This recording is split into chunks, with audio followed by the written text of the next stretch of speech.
Okay, so let's dive into this technique called tapping. Tapping allows you to create complex melodies and riffs by using fingers of both your hands, so you don't need a pick for that. Although tapping is also used as an addition to other techniques, so if you have some guitar lead with only one or two or few tapping notes, you can tap with your unused fingers, so you can still hold your pick like that and use one of those three fingers to tap something.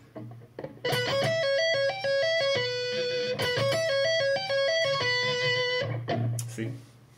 Okay, so before learning tapping, I suggest that you have knowledge of basics of hammer-on and pull-offs, because these are important for more interesting tapping patterns. So first of all, put down your pick and grab the neck of the guitar using your picking hand, something like that, using those three fingers. It's gonna help you with stabilizing the motion of your finger. Okay, so you can start learning tapping with your index finger, your second finger, or even ring finger, but I guess for most of us the index finger is the one that we have most control in, so I suggest start with your index finger. As we advance to more complicated variation, you can put more finger to motion, but in the beginning focus just on one. Okay, so start playing with some really simple patterns, and the best place to start is the highest E string, because it requires less precision and it also lowers the risk that you accidentally hit another string while you're tapping. So for this example, put your fretting finger on a 9th fret on a high string, and then with your picking hand tap the 12th fret, and after you tap it, we're gonna do the similar motion as with the pull-off. So we tap,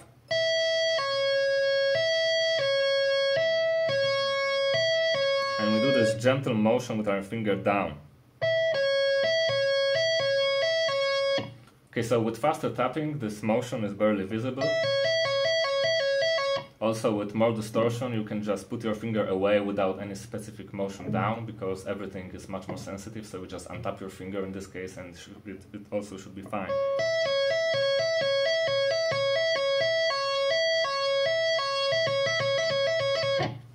But remember that it's all up to you how you want to play and how you want it to sound, so I suggest that you practice tapping also with much less distortion to feel this gentle motion down.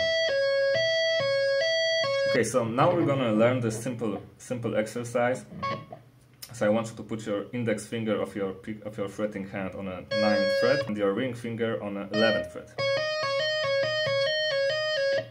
And the pattern goes like that.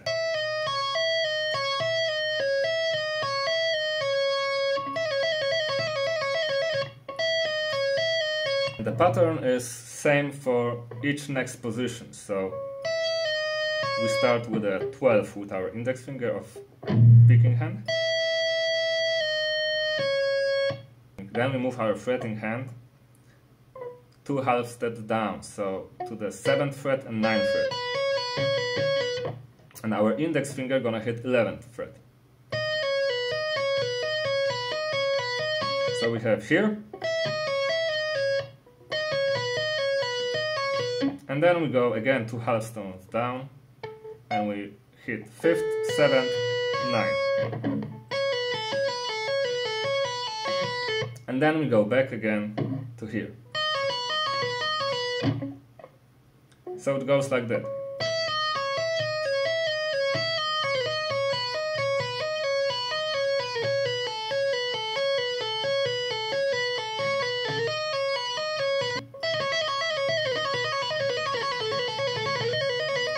Remember that you want to hear all 3 notes, no matter how fast you play.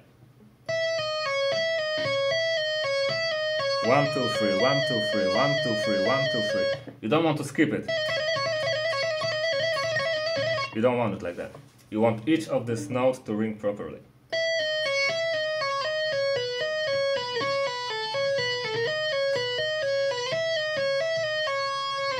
After you learn this basics pattern, you can add something to it. So your fretting hand is gonna do all the time the same. Okay, so it's gonna go.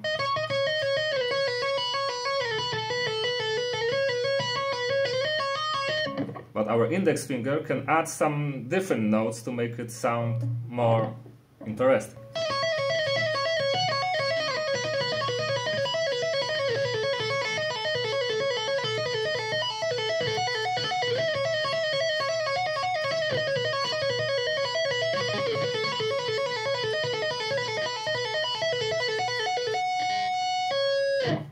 when you learn tapping, it's really wide ocean of possibilities, how you can play it, in what rhythm.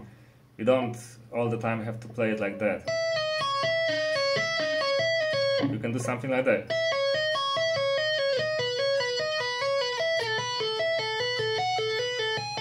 But before you go to some more advanced patterns, I suggest that you start, practicing this simplified version, and after you get feel to this, you can try to experiment on your own and add something from yourself to this fun.